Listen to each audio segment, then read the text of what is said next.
નમસ્કાર, spark today ન્યૂઝમાં આપનું સ્વાગત છે। રમતગમત અધિકારી કૃષ્ણાબેન પંડ્યા તેમજ એમની સમગ્ર સ્ટાફના સહકારથી કન્વીનર રિંકલ પટેલ તથા હંસિદાબેન ત્રિવેદી, સહકન્વીનર વિપુલ રાજપૂત તેમજ પૂર્વ ઝોનના શિક્ષકોના સહકારથી વાઘોડિયા સ્પોર્ટ્સ કોમ્પ્લેક્સ ખાતે તારીખ 10-1-2024 અને 11-1-2024ના રોજ વાઘોડિયા સ્પોર્ટ્સ કોમ્પ્લેક્સ ખાતે ખેલ મહાકુંભ 2.0ની પૂર્વ ઝોન કક્ષાની ભાઈઓ તથા બહેનોની કબડ્ડી સ્પર્ધાનું આયોજન કરવામાં આવ્યું હતું। તેમાં બહેનોના 15 ટીમોએ અને ભાઈઓના 20 ટીમોએ ભાગ લીધો હતો। આગામી દિવસોમાં વોલીબોલ, રસ્સા ખેંચ તેમજ યોગાસન જેવી સ્પર્ધાઓનું આયોજન કરવામાં આવનાર છે। આ ખેલ મહાકુંભમાં પૂર્વ ઝોનના ખેલાડીઓએ ઉત્સાહપૂર્વક ભાગ લીધો હતો।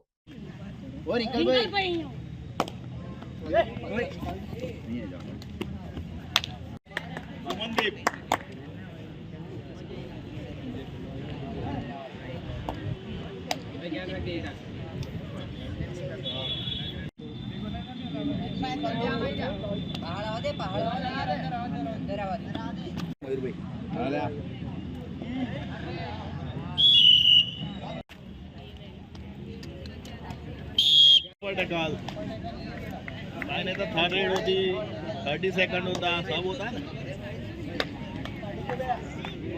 आज रोज वाघोडिया स्पोर्ट्स कॉम्प्लेक्स खाते पूर्व झोन भाईओनी कबड्डी स्पर्धाનું આયોજન કર્યું હતું। ઉદ્ઘાટન કાર્યક્રમમાં ward number 15ના convener Harshidaben Trivedi તથા રિંકલભાઈ પટેલ અને સાથે સહ કન્વીનર હું વિપુલ રાજપૂત અને આજના ઉદ્ઘાટન કાર્યક્રમમાં વોર્ડ નંબર 15ના કોર્પોરેટર શ્રી રણછોડભાઈ રાઠવા ઉપસ્થિત રહ્યા હતા અને પૂર્વ ઝોનમાં સમાવિષ્ટ શાળાઓમાં 20થી વધારે ટીમોએ અહીંયા કબડ્ડીમાં ભાગ લીધો હતો અને વિદ્યાર્થીઓએ ઉત્સાહપૂર્વક પોતાનામાં રહેલી કૌશલ્યો અહીં રજૂ કર્યા હતા અને પ્રથમ, દ્વિતીય, તૃતીય સ્થાન પ્રાપ્ત કર્યું હતું।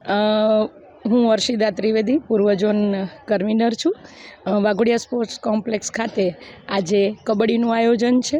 લગભગ 20 સ્કૂલોએ ભાગ લીધો છે અને લગભગ 200 વિદ્યાર્થીઓએ ખેલ મહાકુંભની શરૂઆત 2010ની અંદર નરેન્દ્ર મોદી સાહેબે કરેલી અને આજ દિન સુધી ગામડે ગામડે શહેરો સુધી આ રમત પહોંચી છે।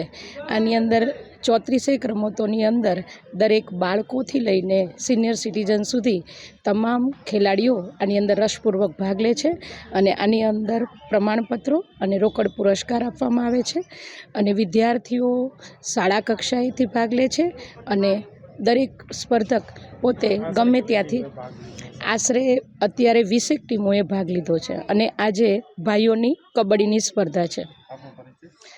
હું ત્રિવેદી હર્ષિદા, સાધુ આશ્રમની વિદ્યાર્થીમાં વ્યાયામ શિક્ષિકા છું અને પૂર્વ ઝોન બહેનોની કન્વીનર છું।